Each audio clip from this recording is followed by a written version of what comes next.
Bonjour, je suis le docteur Verstraat, neurologue au sein des HRS. Aujourd'hui, nous allons parler d'une maladie qui est fréquente et qui touche un grand nombre de personnes, qui est l'accident vasculaire cérébral et la prévention de cette maladie.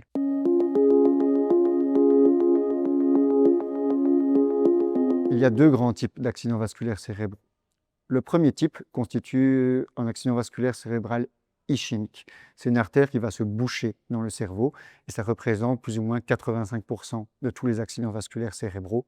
Quand l'artère va se boucher dans le cerveau, les neurones qui dépendent de cette artère ne vont plus avoir de sucre, de sang, d'oxygène et vont progressivement mourir et entraîner des symptômes. A l'inverse, on peut avoir l'accident vasculaire cérébral dit hémorragique qui constitue, comme son nom l'indique, une hémorragie, un saignement au niveau du cerveau qui va provoquer des dégâts dans le cerveau. En cas d'accident vasculaire cérébral, chaque minute compte. On considère qu'on perd environ 1,9 ou 2 millions de neurones par minute. Différents moyens existent pour prévenir ces accidents vasculaires cérébraux. Il existe différents facteurs qui peuvent influencer la survenue d'un accident vasculaire cérébral. Certains de ces facteurs sont modifiables, d'autres ne le sont pas.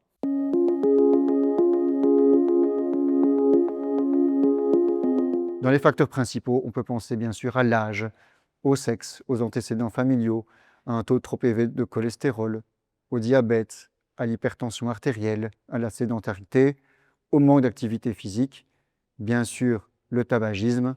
Certains autres facteurs existent aussi comme la présence d'apnée du sommeil ou alors des troubles du rythme cardiaque comme une fibrillation auriculaire. Comme vous le voyez, la plupart de ces facteurs de risque sont modifiables ou traitables. Pour essayer vraiment de les prévenir au maximum, il y a différentes petites choses que vous pouvez faire dans la vie de tous les jours qui vont vous aider. La première, c'est de mesurer régulièrement votre pression artérielle et les noter dans un petit carnet. Quand vous voyez votre neurologue, votre cardiologue ou votre médecin traitant, vous pouvez lui montrer ces valeurs et il va pouvoir adapter les traitements au mieux pour équilibrer cette pression artérielle. Bien sûr, il convient d'avoir une alimentation saine et équilibrée en évitant au maximum les aliments riches en sucre ou en graisses saturées. Il convient de pratiquer une activité physique régulière et bien sûr d'éviter le tabagisme. Une cigarette par jour, c'est déjà beaucoup trop.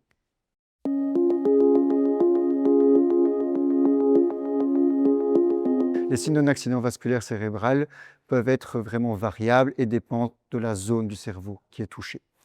Il existe cependant un petit acronyme pour vous aider à retenir les principaux signes d'un accident vasculaire cérébral. Et cet acronyme, c'est l'acronyme FAST. F pour face ou visage. En cas d'accident vasculaire cérébral, vous pouvez développer ce qu'on appelle une parésie faciale, donc une asymétrie brutale au niveau du visage. La seconde lettre, le A, correspond au arm ou bras.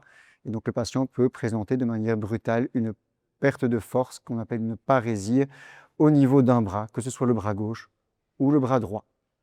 S pour speech ou langage, vous pouvez présenter de manière également brutale un trouble du langage avec soit des difficultés à trouver vos mots, soit des difficultés à articuler. Et le T correspond au time pour encore une fois rappeler que chaque minute compte et qu'il faut immédiatement appeler le 112.